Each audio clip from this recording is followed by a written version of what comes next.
The hammer of the cold peacemaker clicked back. The sound was thin against the roar of the wind. Silas stood in the center of the muddy street. Rain washed the dried blood from his knuckles. Across from him, Blackwood held a knife to the woman's throat. Her eyes were wide, fixed on the man in the duster. Blackwood's hand shook. The blade pressed into her skin.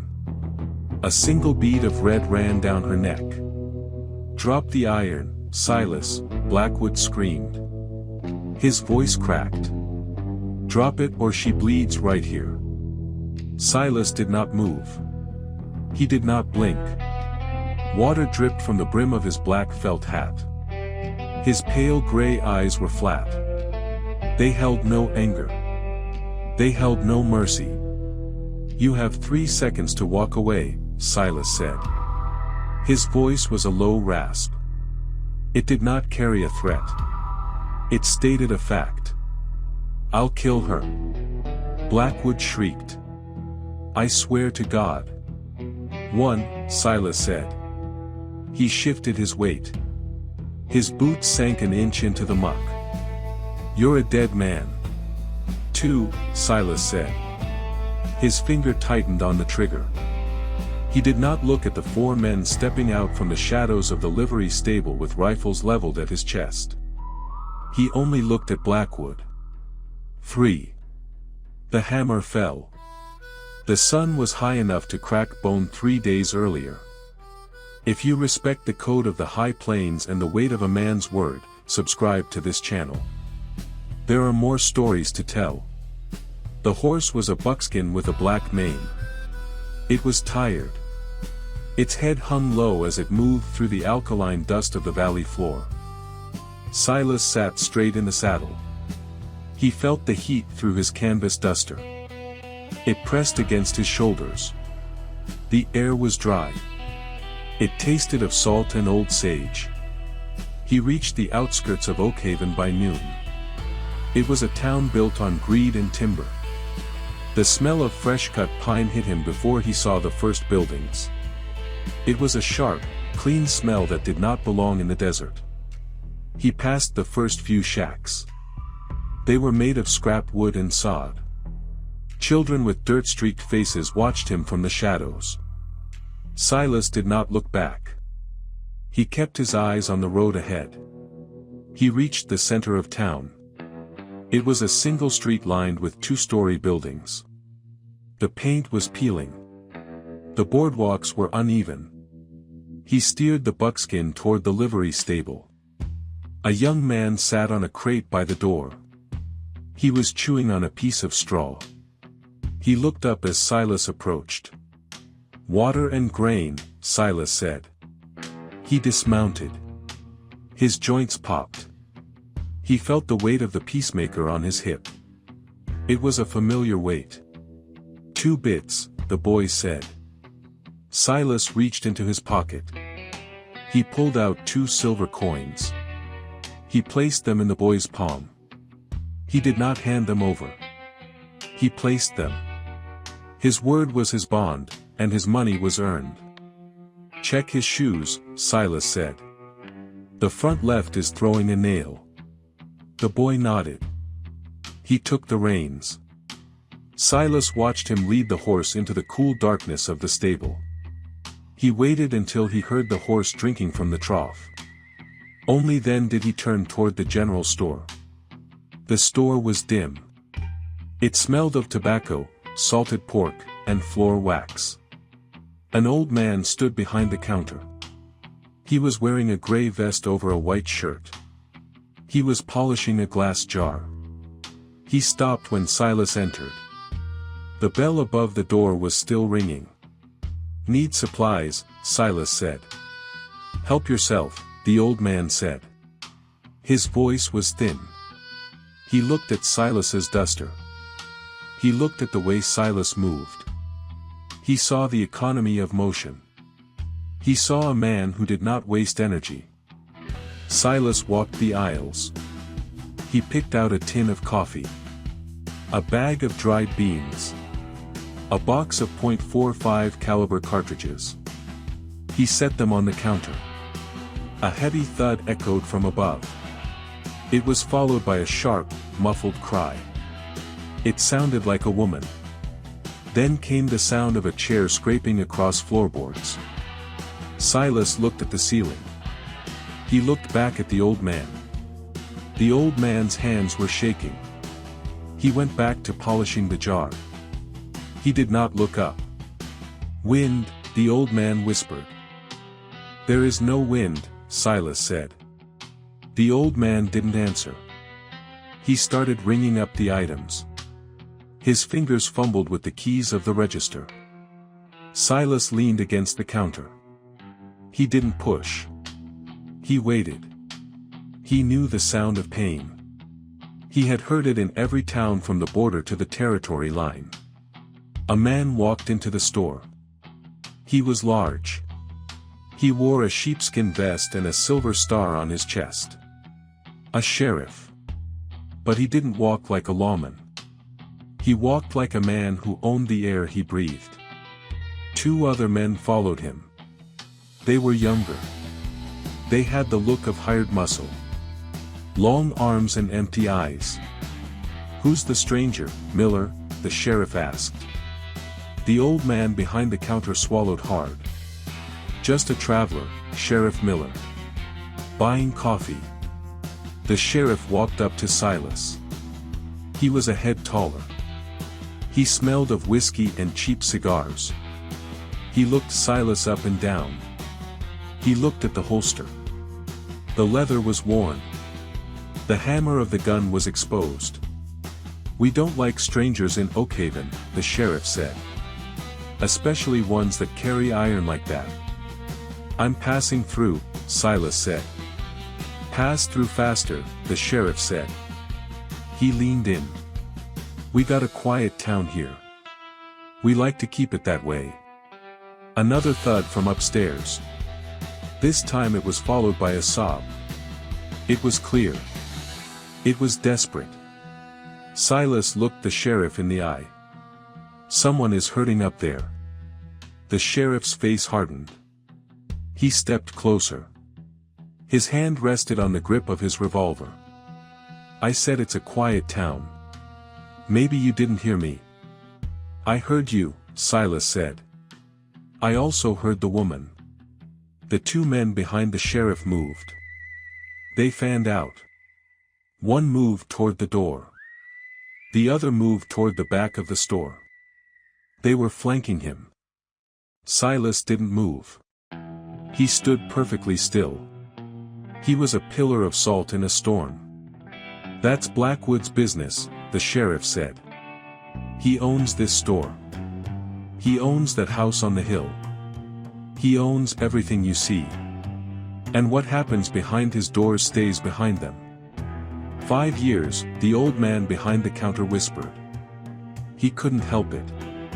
The words leaked out like blood from a fresh wound. 5 years she's been in that room.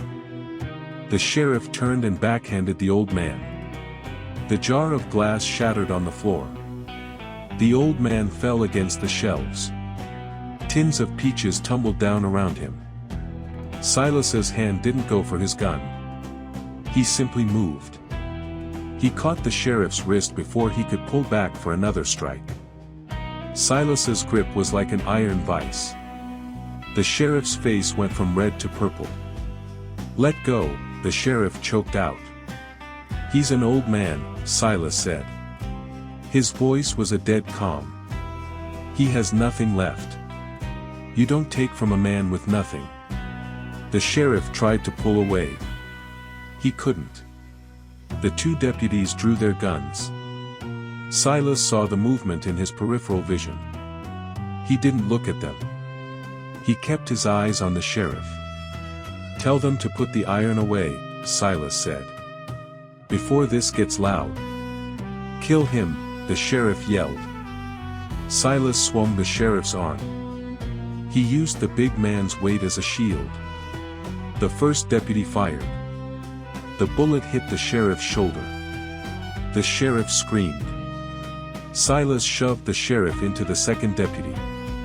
They both went down in a heap of limbs and sheepskin. The first deputy tried to cock his pistol again. Silas was faster. He didn't draw. He took 3 long strides and kicked the man's knee. There was a sickening snap. The deputy collapsed. Silas picked up the man's fallen revolver. He emptied the cylinders onto the floor. The lead balls bounced on the wood. The store went silent. The only sound was the sheriff moaning on the floor. The old man was shivering behind the counter. Silas looked at the ceiling again. It was quiet now. Too quiet. "Where is she?" Silas asked. The old man pointed toward the back door. "The big house. At the end of the road. With the iron fence. She hasn't been outside since the day he brought her here." Silas turned. He didn't look at the sheriff. He didn't look at the injured deputy. He walked out of the store. The sun hit him. It was brighter now. The town felt different. The people on the boardwalk were gone. The windows were shuttered.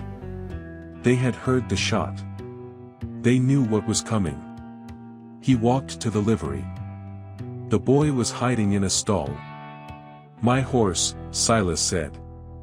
"You can't go up there," the boy whispered. "Blackwood has 10 men. 20. They'll kill you before you reach the gate." "Saddle him," Silas said. He waited in the shade of the stable. He pulled his peacemaker from the holster.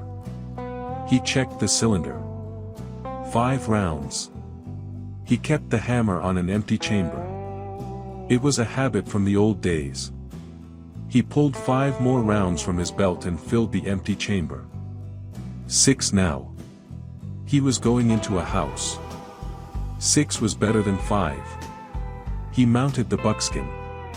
He rode slowly. He didn't hurry. He wanted them to see him coming. He wanted the fear to build. Fear made men sloppy. It made their hands shake. The house sat on a hill overlooking the timber mills. It was a white house with a wraparound porch. It looked like a palace in the middle of a graveyard. The iron fence was 6 feet tall. The gates were closed. 2 men stood at the gate. They had Winchesters. Silas stopped the horse 20 paces out. He sat still.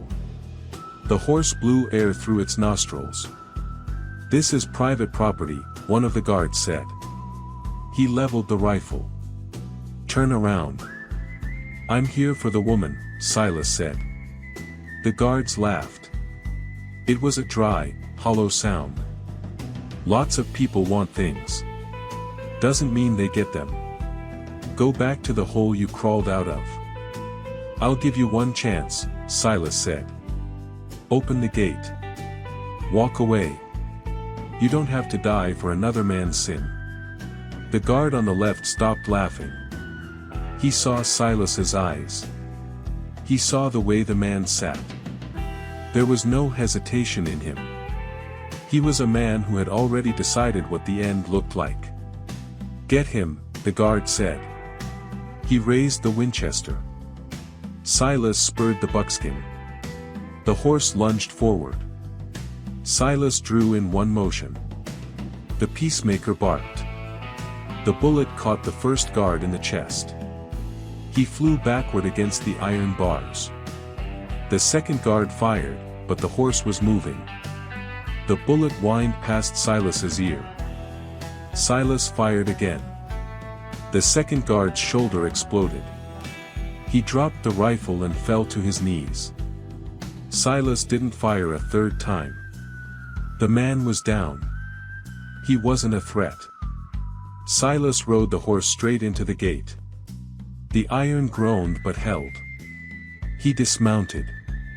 He walked to the gate. He used the dead guard's keys. The lock clicked. The gate swung open with a screech of rusted metal. He walked up the long gravel path. The house loomed over him. The front doors were oak. They were thick. A voice came from the porch. "That's far enough." A man stepped out. He was dressed in a black suit. His hair was slicked back. He looked like a preacher, but his eyes were full of rot. This was Blackwood. He held a small, silver-plated derringer in his hand. It looked like a toy in his large palm. "You've caused a lot of trouble for a man who just arrived," Blackwood said. "5 years is a long time," Silas said.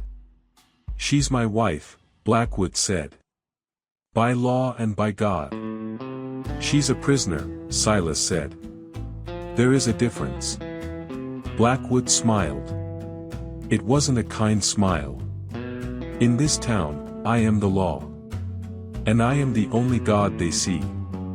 You think you're a hero? You're just a drifter with a rusted gun. I can give you $1,000 to ride out right now. Or I can have my men bury you in the woods." "I don't take money from men like you," Silas said. "Everyone has a price," Blackwood said. "My word is my price," Silas said. "And I told the old man I'd see to her." Blackwood's smile faded. He stepped back into the doorway. "Kill him," he whispered. The windows of the second floor shattered. Rifle barrels poked through the glass. Silas dove behind a stone planter. Bullets chewed into the rock. Dust filled the air. Silas waited. He counted the shots. 4 rifles. They were firing fast. They would need to reload soon.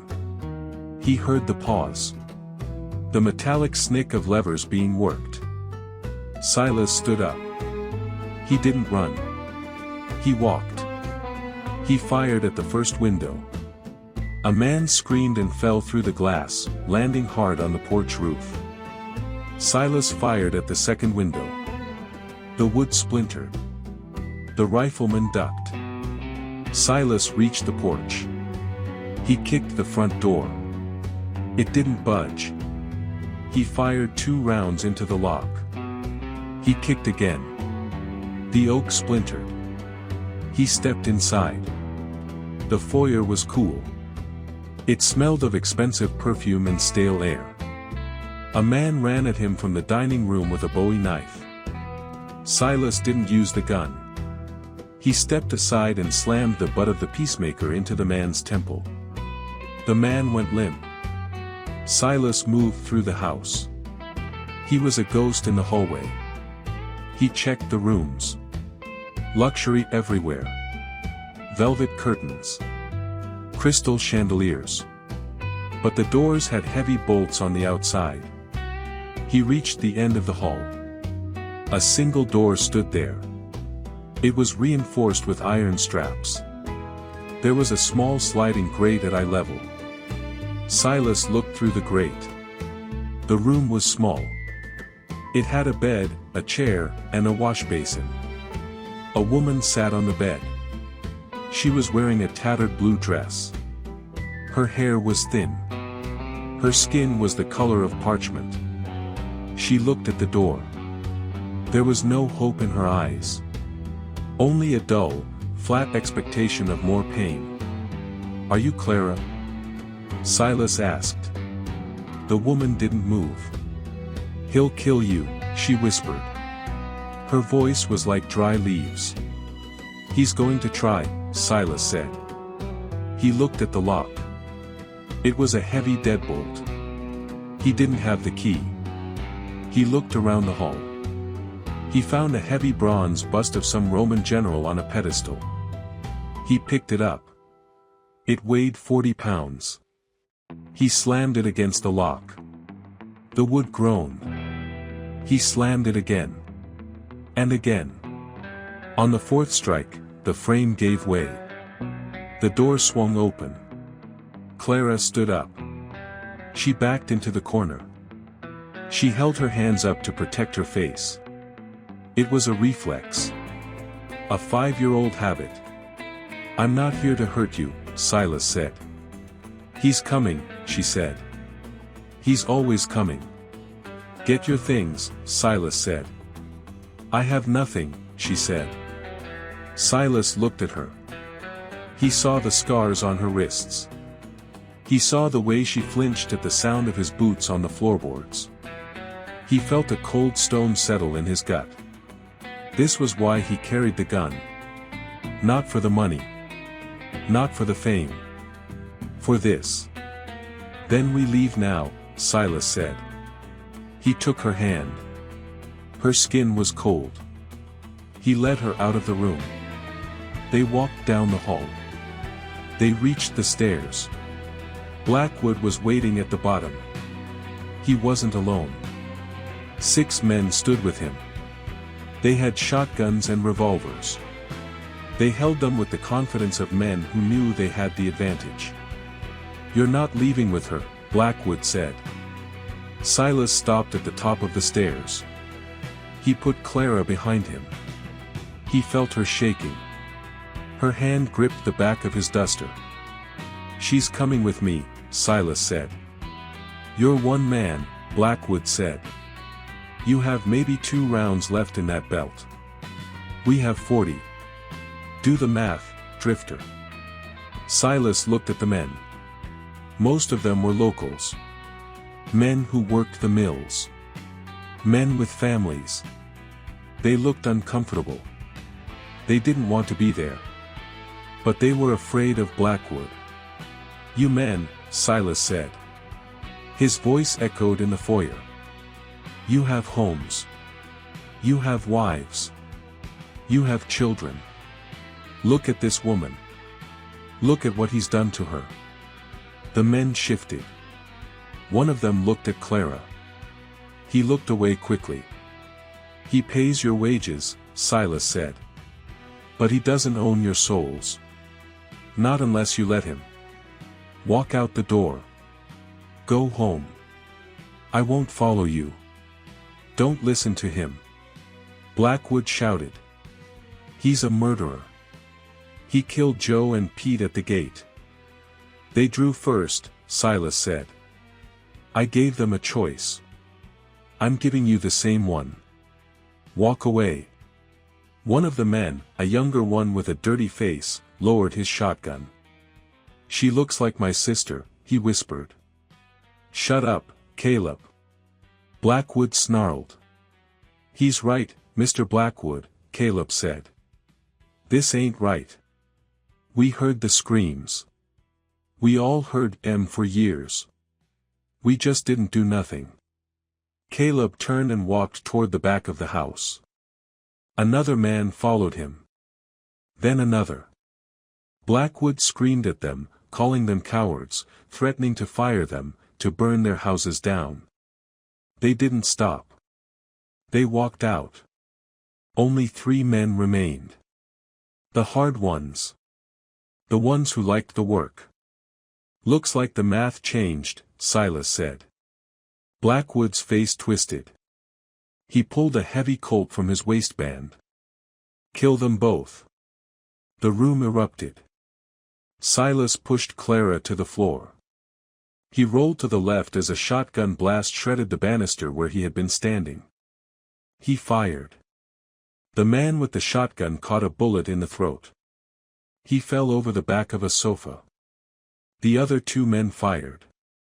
Silas felt a hot iron sear his ribs. He didn't cry out. He leveled the peacemaker. 2 shots. 2 men down. The hammer clicked on an empty chamber. Blackwood was the only one left. He stood in the center of the foyer. His gun was empty. He had panicked and fired all 6 rounds into the stairs. He looked at the gun in his hand. He looked at Silas. Silas stood up. Blood was soaking through his duster. He walked down the stairs. 1 step at a time. His boots made a heavy thud on the wood. Blackwood dropped his gun. He fell to his knees. Please, he begged. I have money. More than you've ever seen. Under the floorboards in the library. It's yours. All of it. Just let me go. Silas reached the bottom of the stairs. He stood over Blackwood. He didn't draw a knife. He didn't reload. He just looked at the man. "I don't take from people with nothing left," Silas said. "And right now, you have nothing. Not even your pride." Silas turned his back. He walked to Clara. He helped her up. She was trembling so hard she could barely stand. "It's over," he said. They walked toward the door. "Wait," Clara whispered. Silas stopped. He turned. Blackwood had crawled to one of the fallen men. He was reaching for a dropped revolver. His fingers touched the grip. He began to lift it. Silas didn't move. He waited. The hard code. Never shoot a man not facing him. Blackwood turned. He pointed the gun at Silas's back. Silas spun. It was a blur of motion. His hand went to his belt. He pulled a single round from a loop. He dropped it into the chamber of the peacemaker as he brought the gun up. The cylinder clicked into place. Blackwood's eyes widened. He hadn't pulled the hammer back yet. Silas fired. The bullet hit Blackwood square in the forehead. He slumped back against the wall. His eyes remained open, staring at nothing. The silver-plated derringer was still in his pocket. Silas stood in the silence. The smoke from the black powder curled in the air. He felt the weight of the moment. He didn't celebrate. He didn't smile. He felt the heavy, weary exhale leave his lungs. He walked back to the body. He picked up the fallen revolver and tossed it into the fireplace. He didn't want it. He walked back to Clara. He led her out of the house. The townspeople were gathered at the gate. They didn't speak. They watched as the nameless cowboy led the woman down the hill. They saw the blood on his side. They saw the hollow look in her eyes. He took her to the old man's store. "Take care of her," Silas said. The old man nodded. He took Clara's hand. "We will. The whole town will. We owe her that much. And more." Silas walked to the livery. The boy had his horse ready. The buckskin was rested. "You're leaving?" the boy asked. "My work is done here," Silas said. "They'll want to thank you," the boy said. "The sheriff is gone. Blackwood is gone. You saved us." "I didn't save you," Silas said. "You just stopped being afraid." He mounted the horse. He felt the pain in his side. It was a dull ache now. He would have to tend to it once he was clear of the town. He rode out the way he came in. He didn't look back at the big house on the hill. He didn't look at the people on the boardwalk. He kept his eyes on the horizon. The sun was beginning to set. The sky was a bruised purple and orange. He rode for 3 hours. The desert air cooled. The stars began to poke through the darkness. He found a small grove of cottonwoods near a dry creek bed. He dismounted. He unsaddled the buckskin. He rubbed the horse down with a handful of dry grass. He built a small fire. Only enough to boil water. He pulled off his duster. The shirt was stuck to his skin with dried blood. He gritted his teeth and pulled it away. The wound was shallow. The bullet had grazed the meat of his ribs. It would leave a scar. Another anchor to a past he couldn't escape. He cleaned the wound with a rag soaked in whiskey. He didn't make a sound. He bandaged it with a strip of clean cloth from his saddlebags. Then, he sat by the fire. He pulled his peacemaker from the holster. He opened the gate. He pushed the spent shells out one by one. They made a soft clink as they hit the sand. He took a small tin of oil and a clean cloth. He wiped the barrel. He cleaned the cylinder. He checked the action. He moved slowly. This was his ritual. This was how he processed the violence. He thought of the woman. 5 years. He couldn't imagine it. 5 years behind a door. He wondered if she would ever truly be free. Or if the walls would stay in her mind forever. He finished cleaning the gun. He loaded 5 rounds. He left the hammer on the empty chamber. He slid it back into the holster. The fire was dying down. The embers were red eyes in the dark.